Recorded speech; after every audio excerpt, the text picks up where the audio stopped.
Hey, what's up everybody? It's Rutek, and today we'll be talking about the best $700 gaming PC for June of 2020. Now, $700 is the perfect budget for an above average gaming PC. If you want to play modern games at 144 frames per second, at 1080p, or at 1440p, this is the rig for you, so stick around. While planning this PC guide, I ensure that every penny goes towards performance. I didn't spare any money for like an RGB touch or any of that, since it's just an add-on that you guys can purchase with your own extra money. The reason I'm doing this is because we want this PC to pump out the best frame rate matched with the best graphic settings possible, so it does not have any flaws in the long run. It's a lot more of a hassle to upgrade PC parts, but appearance related improvements, not so much. Now, before we dive straight into talking about the parts for this guide, I would really appreciate it if you checked out my channel. I post PC tech videos, among other things. Also, if you have any comments or questions as the video goes along, be sure to drop a comment, like the video, drop a like, and if you enjoy the content that you're seeing, drop a sub. Really helps out the channel. Now, you can't use your PC unless you have a copy of Windows, of course. So if you need a Windows key for this build or any build, I highly recommend you head over to Digital Chill Mart. Among the other software that they sell cheap copies of Windows licenses. Use coupon code RUTEK to get 5% off. Links in the description.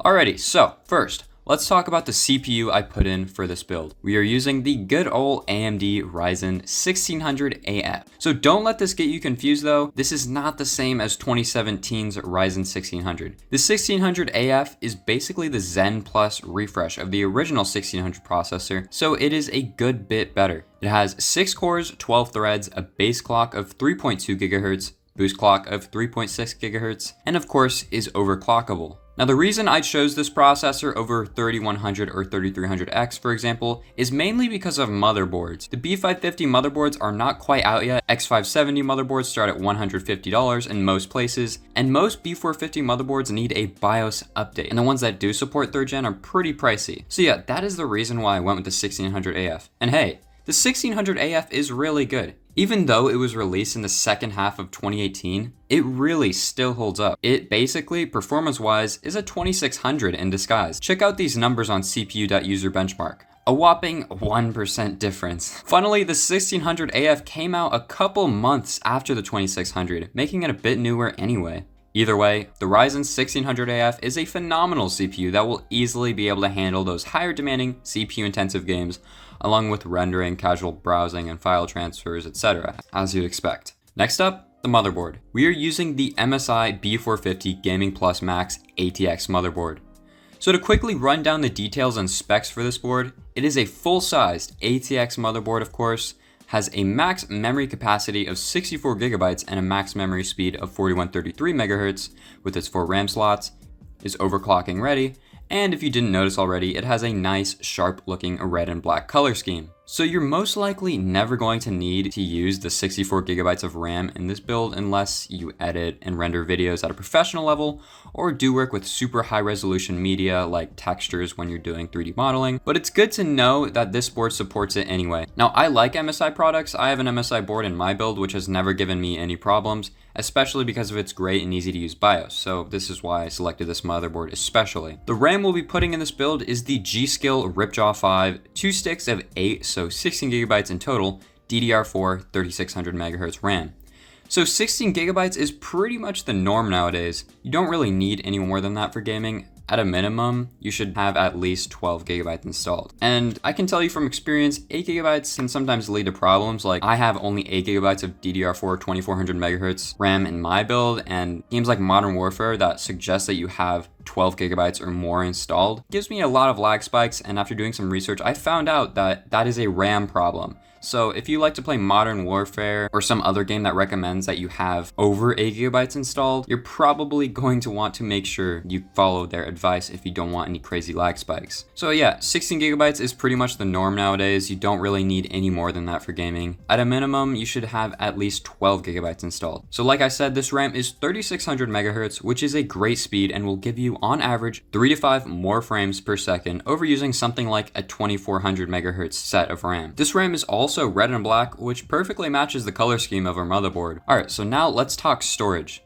I have 2 different storage devices in this build, being an SSD and a hard drive, because getting only one will either leave you with not enough fast storage or too much slow storage, so it's always good to get the best of both worlds. So for the SSD, I suggest the ADATA SU635 240GB SSD. Now you're going to want to ensure that you install Windows onto this SSD. It makes Windows a whole lot snappier from the boot times to the overall Windows experience. And for the hard drive, we have the Western Digital Caviar Blue 1TB 7200 RPM hard drive. This is, I am pretty sure, the most popular 1TB hard drive, as it is extremely versatile and offers a lot of good storage for a great price. An entire terabyte is enough for a ton of games. I mean, I have lasted this long only using a 500GB hard drive. So I can only imagine if you have double that, it's great. But no matter how you look at it, whether you have a small game library, a large game library, or just a ton of media that you need to store somewhere, like me if you own a YouTube channel and need gameplay on demand, this Western Digital hard drive will be great. Next up, the part you've probably been waiting to hear about, the graphics card. For this guide, I decided to put in the NVIDIA GeForce 1660 Super. The variant we are using is the MSI GTX 1660 Super 6GB Ventus XS overclockable video card. So, the 1660 Super, released in September of 2019, so still a pretty new card, is the best bang for your buck when compared to its two counterparts, being the 1660 normal version and the 1660 Ti.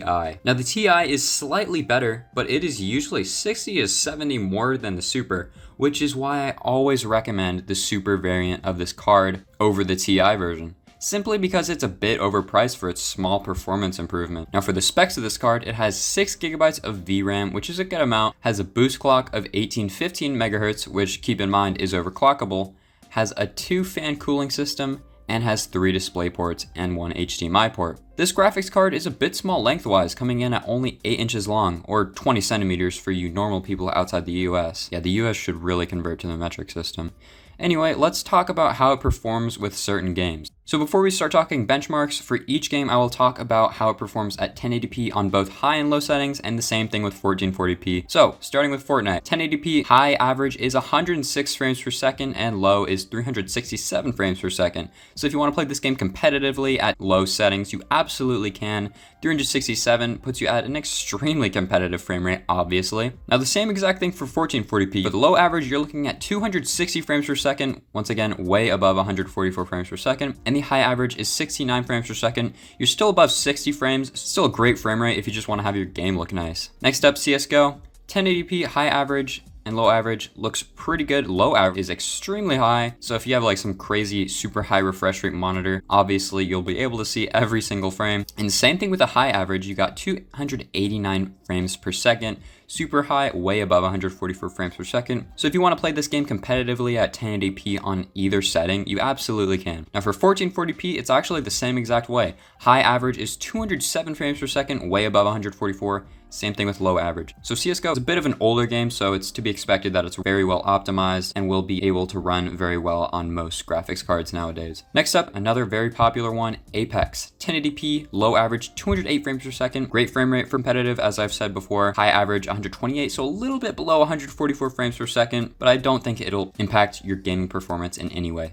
Now the same goes for 1440p on its low average, 127 frames per second, so that's pretty much nearly the same average as the high average on 1080p, so you're getting that near 144 frames per second mark. And the high average is a good bit above 60 frames per second, coming in at 85. Not too bad if you just want to play this game at a higher resolution with high settings, make the game look really nice. You absolutely can. 85 frames per second is perfectly fine if you want to play casually. Next up, Modern Warfare. Now this benchmark was taken off the multiplayer, but if you're wondering how it'll perform on Warzone, it'll be pretty similar to this. For 1080p on its low settings, you get 169 frames per second, great frame rate since it's above 144. The high average is 94 frames per second, so you're nearing 100, which isn't too bad at all. Now for 1440p, if you drop to low settings, you'll get 125 frames per second on average, good competitive frame rate, and for high, 54 frames per second. So you're not even getting 60 on average, so you might want to stay away from setting your graphics settings to high if you're playing in 1440p. These are the popular games that I get requested the most, but if you want me to talk about a different game in the next build, let me know in the comments. But yeah, as you can tell from these frame rates, the 1660 Super is a very capable graphics card.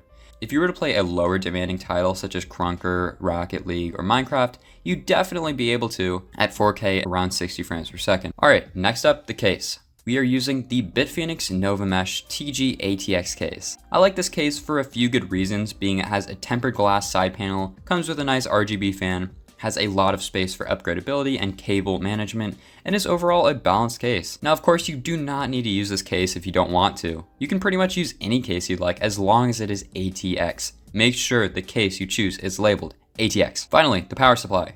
We're using the EVGA 500 watt 80 plus bronze certified power supply. PC Part Picker estimates that this build will take up around 239 watts at its peak, so 500 watts of bronze certified power is more than enough and leaves a lot of room for upgrading. So for example, if you want to upgrade the CPU or RAM or add another storage device, or upgrade the graphics card, you definitely can. So yeah, that'll do it for all the parts in this guide. If you end up building this or have built it, the viewers and I would love to hear about your experience with this PC. If you enjoyed the video, drop a like. Have any comments or questions, drop a comment below and I'll try to get back to you as soon as possible. And if you enjoy the content you're seeing, drop a sub. Thanks for watching. Peace out.